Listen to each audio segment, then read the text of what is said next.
ജനങ്ങളെ നേർവഴിക്ക് നയിക്കുമെന്നുള്ള ആശയമാണ്. ദൗർഭാഗ്യവശാൽ നമുക്ക് ഇന്നും മനസ്സിലാക്കാൻ കഴിയാത്ത എങ്ങനെയാണ് ദൈവത്തിന്റെ അവതാരങ്ങൾ എന്ന സങ്കല്പത്തിലേക്ക് ഈ വിശ്വാസം കടന്നുപോയത് എന്നത്. നമ്മുടെ മുസ്ലിങ്ങളുടെ ഇടയിൽ വരെ ആരാധനകളും ആഘോഷങ്ങളും മെല്ലെ മെല്ലെ പുണ്യത്തിന്റെ പേരിൽ മദ്ഹ് പറയുന്നതിന്റെ പേരിൽ കടത്തിക്കൊണ്ടുവന്ന് അവരെ ദൈവസമാനന്മാരായി അവതരിപ്പിച്ച് ദൈവത്തോട് ചോദിക്കേണ്ടത് അള്ളാഹുവിനോട് ചോദിക്കേണ്ടത് അവരോട് ചോദിക്കുന്ന ഗതികേട് നമ്മൾ കാണുന്നില്ലേ? ദീനുൽ ഇസ്ലാമിന്റെ മഹത്വത്തിന് വേണ്ടി, മേന്മയ്ക്ക് വേണ്ടി ജീവൻ പണയം വെച്ച് അടരാടിയ ശൈഖ് മുഹിയുദ്ദീൻ അബ്ദുൽ ഖാദിർ ജീലാനി റഹ്മത്തുള്ളാഹി അലൈഹി, അദ്ദേഹത്തിന് മുഹിയുദ്ദീൻ, ദീനിനെ ജീവിപ്പിക്കുന്നവൻ എന്ന പേര് ലഭ്യമാകാൻ കാരണം ഒറ്റയാൾ പട്ടാളമായി അള്ളാഹുവിന്റെ ദീനിന് വേണ്ടി അടയാടിയത് കൊണ്ടായിരുന്നു. നിങ്ങൾ എന്തെങ്കിലും ചോദിക്കുകയാണെങ്കിൽ അള്ളാഹുവിനോട് ചോദിക്കണം. നിങ്ങൾ സഹായം തേടുകയാണെങ്കിൽ അള്ളാഹുവിനോട് സഹായം തേടണമെന്ന് സ്വന്തം കൈകൊണ്ട് ഗ്രന്ഥങ്ങൾ എഴുതി വെച്ച ആ മഹാനുഭാവനായ മുഹിയുദ്ദീൻ ശൈഖിനോട് തങ്ങളുടെ ആവലാദികളും വേവലാദികളും അവതരിപ്പിക്കുന്നിടത്തേക്ക്, മാലപ്പാട്ടുകൾ രേഖപ്പെടുത്തി വെക്കുന്നിടത്തേക്ക്, ആ മാലപ്പാട്ടുകൾ പാടി അതിന്റെ 400 വർഷം പിന്നിടുമ്പോൾ അത് കൊണ്ടാടുന്നിടത്തേക്ക് നമ്മുടെ സമൂഹം എത്തിപ്പെട്ടത് നമ്മളുടെ അനുഭവ യാഥാർത്ഥ്യമാണ്. അള്ളാഹുവിന് വേണ്ടി നിലക്കൊണ്ട, അള്ളാഹുവിനോട് പ്രാർത്ഥിക്കണമെന്ന് അനുശാസിച്ച, അതിനുവേണ്ടി അടരാടിയ മഹാനുഭാവനോട് പ്രാർത്ഥിക്കുന്ന ആളുകളുടെ നമ്മളുടെ സമൂഹത്തിൽ കാണുമ്പോൾ ദൈവത്തെക്കുറിച്ച് പറഞ്ഞ, ദൈവത്തിലേക്ക് ക്ഷണിച്ച മഹാന്മാരായ ആളുകളെ ദൈവത്തിന്റെ അവതാരങ്ങളാക്കി എങ്ങനെയാണ് നമ്മുടെ സഹോദര സമുദായാംഗങ്ങൾ മാറ്റിക്കളഞ്ഞത് എന്നത് കണ്ടെത്താൻ വലിയ പ്രയാസമുണ്ടാവുകയില്ല. ഏതായാലും അതൊരു തർക്കമുള്ള വസ്തുതയാണ്. ഞാൻ അതിന്റെ വിശദാംശങ്ങളിലേക്ക് കടക്കുന്നില്ല. ഏതായാലും ഇസ്ലാം മതം വിഭാവനം ചെയ്യുന്ന പ്രവാചകത്വ സങ്കല്പവും ഹൈന്ദവ ധർമ്മ സംഹിതയിലെ അവതാര സങ്കല്പവും ലക്ഷ്യം വെക്കുന്നത് മനുഷ്യരെ അധർമ്മത്തിൽ നിന്ന് മോചിപ്പിച്ച് ധർമ്മത്തിന്റെ മാർഗത്തിലേക്ക് കൊണ്ടുവരിക എന്നുള്ളതാണ്. ആ ധർമ്മത്തിന്റെ പാതയിൽ അടരാടുന്ന രാജവീഥിയാണ് മതം. ആ മതത്തിന്റെ ആയുധങ്ങളായി എന്താണ് ഈ മതപ്രവാചകന്മാർ? മുഹമ്മദ് നബി സല്ലല്ലാഹു അലൈഹി വസല്ലമയെ പോലെയുള്ള, അദ്ദേഹത്തിന് മുമ്പ് ജീവിച്ച ഈസാ നബി അലൈഹി സ്വലാത്തു വസ്സലാമിനെ പോലെയുള്ള, മൂസ അലൈഹി സ്വലാത്തു വസ്സലാമിനെ പോലെയുള്ള, ദാവൂദ് അലൈഹി സ്വലാത്തു വസ്സലാമിനെ പോലെയുള്ള, ഇബ്രാഹിം അലൈഹി സ്വലാത്തു വസ്സലാമിനെ പോലെയുള്ള പ്രവാചകന്മാർ, അവരുടെ കയ്യിലുണ്ടായിരുന്ന ആയുധം എന്തായിരുന്നു?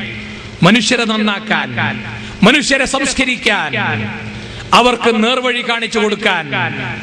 അവരുടെ കയ്യിലുണ്ടായിരുന്ന ആയുധങ്ങൾ പ്രധാനമായും 5 എണ്ണമായിരുന്നു. മുഹമ്മദ് നബി സല്ലല്ലാഹു അലൈഹി വസല്ലമ പ്രയോഗിച്ച ആയുധങ്ങൾ എന്ന് നമ്മൾ ഇൻവേർട്ടഡ് കോമയിൽ മനസ്സിലാക്കണം. അത് വാളായിരുന്നില്ല, തോക്കായിരുന്നില്ല, AK-47 ആയിരുന്നില്ല, പിന്നെ വേറെ എന്തെങ്കിലും മാരകായുധങ്ങളായിരുന്നില്ല. പിന്നെയോ കലർപ്പില്ലാത്ത ഏകദൈവ വിശ്വാസം, ഏക മാനവികതയിലുള്ള വിശ്വാസം, പരലോക വിശ്വാസം, ദുനിയാവിലെ ജീവിതത്തെക്കുറിച്ചുള്ള കൃത്യമായ അവബോധം, അതേപോലെ തന്നെ മതം കാരുണ്യത്തിന്റെയും സ്നേഹത്തിന്റെയും മഹിതമായ ആദർശമാണ് എന്നുള്ള ഉത്ബോധനം. ഈ 5 ആദർശങ്ങളിൽ ഊന്നി നിന്നുകൊണ്ടാണ് മഹാനായ നബി തിരുമേനി സല്ലല്ലാഹു അലൈഹി വസല്ലമ ലോകത്തെ സംസ്കരിച്ചെടുത്തത്. കാനന്നാസു ഉമ്മതൻ വാഹിദ, മനുഷ്യർ ഒരൊറ്റ സമുദായമായി. ഫബഅസല്ലാഹു നബിയ്യീന മുബശ്ശിരീന വമുൻദിരീൻ, അല്ലാഹു അവരിൽ മനുഷ്യരിൽ താക്കീതുകാരെയും മുന്നറിയിപ്പുകാരെയും നിയോഗിച്ചു. അങ്ങനെ ആ പ്രവാചകന്മാർ കടന്നു വന്ന് ഈ ഏക മാനവികതയോട്, ഒരേ സമുദായത്തിൽ പിറന്നു വീണ, ഒരേ കുടുംബത്തിൽ പിറന്നു വീണ ആളുകളോട് കൃത്യമായി എന്താണ് ഇസ്ലാം വിഭാവനം ചെയ്യുന്ന ഏകദൈവ ആരാധനയുടെ സന്ദേശം എന്ന് പഠിപ്പിച്ചു കൊടുത്തു. ഖുൽ, പറയുക പ്രവാചകരെ, ഹുവല്ലാഹു അഹദ്, അവൻ അല്ലാഹു ഏകനാണ്. അല്ലാഹു സമദ്, അവൻ ആരുടെയും ആശ്രയം ആവശ്യമില്ലാത്ത, എല്ലാവർക്കും ആശ്രയമേകുന്നവനാണ്. ലം യലിദ് വലം യൂലദ്, അവൻ ആരുടെയും പിതാവല്ല, അവൻ ആരുടെയും പുത്രനുമല്ല, വലം യകുൽ ലഹു കുഫുവൻ അഹദ്, അവന് തുല്യമായി ലോകത്ത് യാതൊന്നും തന്നെയില്ല. ആ ദൈവത്തിന്റെ സൃഷ്ടികളാകുന്നു നിങ്ങളെല്ലാം, അള്ളാഹുവിന്റെ പടപ്പുകളാകുന്നു നിങ്ങളെല്ലാം. ആരാണ് അള്ളാഹു? അവൻ ഏകനാണ്, ആരുടെയും ആശ്രയം ആവശ്യമില്ലാത്തവനാണ്, എല്ലാവർക്കും ആശ്രയമേകുന്നവനാണ്, ആരുടെയും പിതാവല്ലാത്ത, ആരുടെയും പുത്രനല്ലാത്ത, അവന് തുല്യമായി ലോകത്ത് യാതൊന്നും തന്നെ ഇല്ലാത്ത ദൈവം. ആ ദൈവത്തെ മനുഷ്യരെ നിങ്ങൾ മനസ്സിലാക്കണം, പഠിക്കണം. ആ ദൈവത്തിന് വഴിപ്പെട്ട് അവനെ ആരാധിക്കണം. കാരണം അല്ലാഹു ലാ ഇലാഹ ഇല്ലാ ഹുവൽ ഹയ്യുൽ ഖയ്യൂം, അല്ലാഹു അവനല്ലാതെ ആരാധനക്കർഹനായി മറ്റൊരാളില്ല.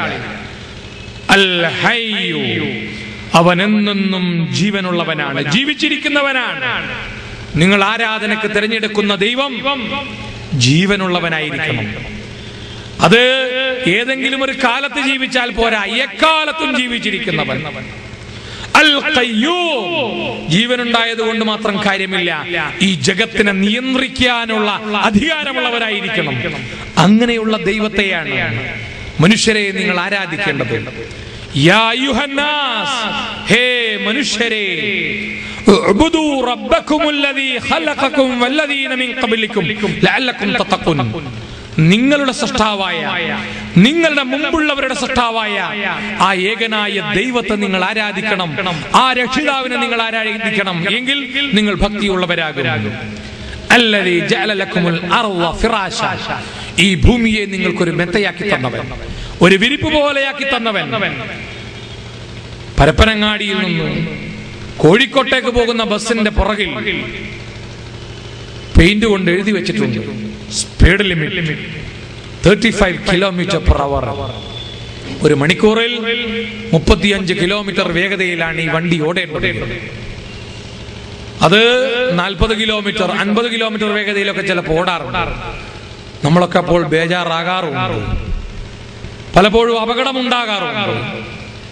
എന്നാൽ എന്നെയും നിങ്ങളെയും കൊണ്ട്, ഈ പരപ്പനങ്ങാടി പ്രദേശത്തെയും കൊണ്ട്, ഇതിനപ്പുറത്തുള്ള കടലിനെയും കൊണ്ട്, ഈ മലപ്പുറം ജില്ലയെയും ഈ ലോകത്തെ ഒന്നടങ്കം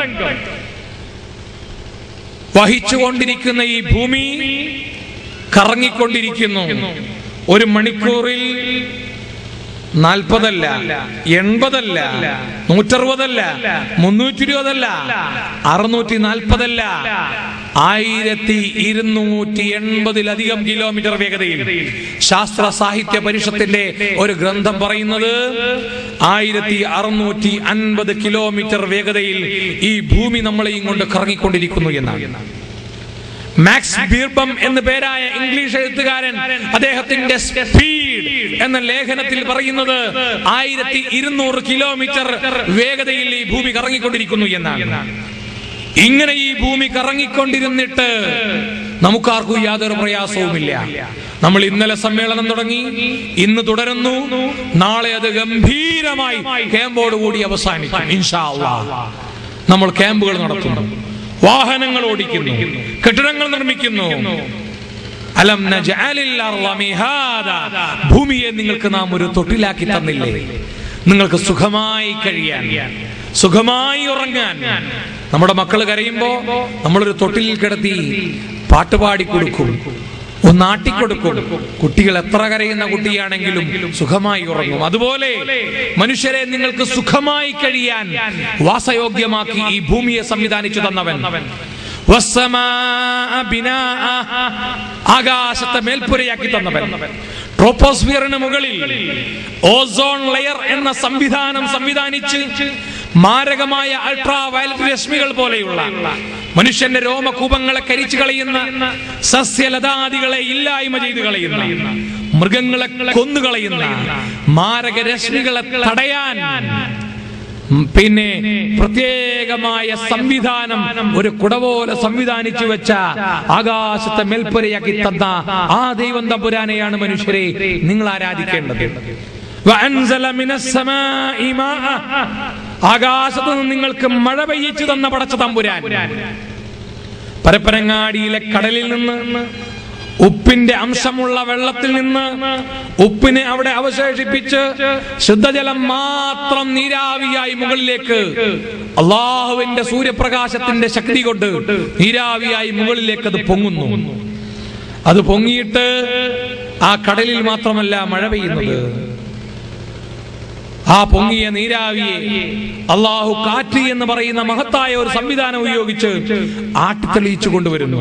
പരപ്പനങ്ങാടി ടൗണിൽ, ഓലപ്പീടികയിൽ, തിരൂരിൽ, ഫറോക്കിൽ, വേങ്ങരയിൽ, ചെമ്മാട്, ചേറൂരിൽ, തിരൂരങ്ങാടിയിൽ, ചന്തപ്പടിയിൽ, എല്ലാ സ്ഥലങ്ങളിലേക്കും, അങ്ങനെ അങ്ങ് മലപ്പുറം, മഞ്ചേരി, താമരശ്ശേരി, കടലില്ലാത്ത വയനാട്, അതിന്റെ അപ്പുറം അങ്ങ് മൈസൂർ, അങ്ങനെ ഓരോ സ്ഥലങ്ങളിലേക്ക് ഈ മേഘപാളികളെ പ്രപഞ്ചനാഥൻ കാറ്റുപയോഗിച്ച് ആട്ടിത്തെളിച്ചു കൊണ്ടുപോകുന്നു. ആ മേഘങ്ങൾ കാലം തികഞ്ഞ് മഴയായി പെയ്തിറങ്ങുന്നു. ആകാശത്തു നിന്ന് നിങ്ങൾക്ക് മഴവെള്ളം പെയ്യിച്ചു തരുന്ന ദൈവം തമ്പുരാൻ.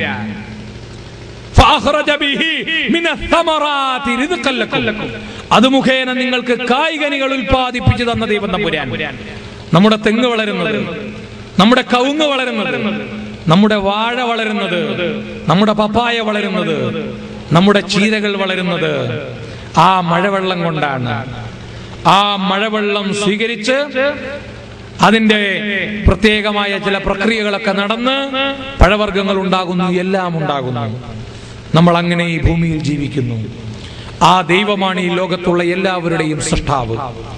എല്ലാറ്റിനെയും പടച്ച ആ സർവശക്തനായ ദൈവം തമ്പുരാൻ എന്നെന്നും ജീവിച്ചിരിക്കുന്നവനായ ആ ദൈവത്തെയാണ് മനുഷ്യരെ നിങ്ങൾ ആരാധിക്കേണ്ടത് എന്ന് എല്ലാ പ്രവാചകന്മാരും പഠിപ്പിച്ചിരുന്നു.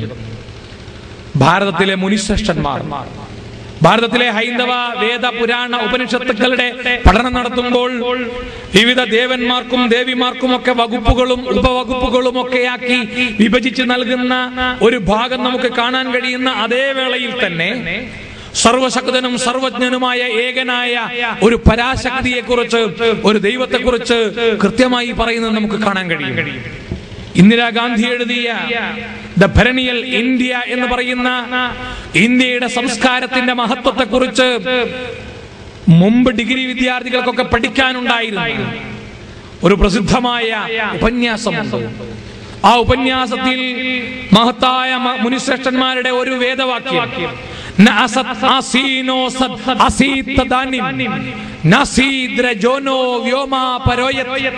കിം ആവരീഹ